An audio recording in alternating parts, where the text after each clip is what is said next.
High hi everyone, সবাই কেমন আছো? তো তোমাদের সাথে এর আগে একটা শর্ট শেয়ার করেছিলাম আমি, যেখানে আমি বলেছিলাম যে আমার একটা গানের ইনভিটেশন ছিল, একটা প্রোগ্রামের ইনভিটেশন ছিল। তো ওটারই একটা হালকা করে বড় ব্লগ আমি শেয়ার করছি। কারণ শর্টসে তো সবটা বলা যায় না, বাট কিছু কিছু এমন জিনিস থাকে যেটাতে তোমার জিস্ট খুব কম থাকে, বাট কিছু ভালো মোমেন্ট থাকে যেটা শেয়ার করার মতো। তো এটাই ব্যাপার।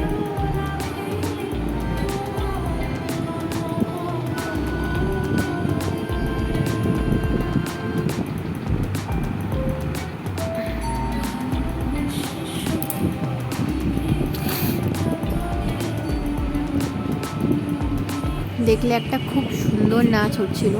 তো আমি একটা প্রোগ্রামে ইনভাইটেড ছিলাম, ওখানেও দেখিয়েছিলাম। সেখানে এসেছিলেন কেশব দে। তো তার একটা গানের লঞ্চিং ছিল, আর সেখানে এসেছিল আমাদের এখানকার বিধায়ক, আরও অনেক বিখ্যাত মানুষরা সেখানে উপস্থিত ছিল। তো সেই লঞ্চিংটায় আমি পার্ট হতে পেরে আমার নিজেকে ভীষণ প্রাউড মনে হচ্ছে, বিকজ আমাকে যে ওনারা ইনভাইট করেছেন শিল্পী হিসেবে, আমি সেখানে উপস্থিত ছিলাম। ওখানে গিয়ে অনেক কিছু জানতে পারলাম, আরও আপকামিং কিছু গান সম্পর্কে অনেক কিছু জানতে পারলাম সেখানে।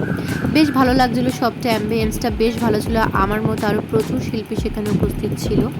সত্যি কথা বলতে আমি বা আমার মতো অন্য শিল্পীরা যারা গান নিয়ে আছেন, গানের মধ্যে বেঁচে আছেন এবং গানকে ভালোবেসে আছেন, তাদের কাছে এই অনুষ্ঠানগুলো একটা অন্য মাত্রা দেয়, গানকে ভালোবাসতে আরও বেশি করে উদ্বুদ্ধ করে। তো আমার ক্ষেত্রেও সেটাই, আমিও তার ব্যতিক্রম নই। তো যাই হোক, সবটা বেশ ভালো ছিল। তারপরে দুপুর বাড়ি ফিরে আসি। আর তোমরা আর কী ধরনের ব্লগ দেখতে চাও আমাকে অবশ্যই জানিও। আমি আমার ডেলি লাইফের ব্লগ মোটামুটি শেয়ার করে থাকি। তো আরও কিছু নিয়ে খুব তাড়াতাড়ি আসছি।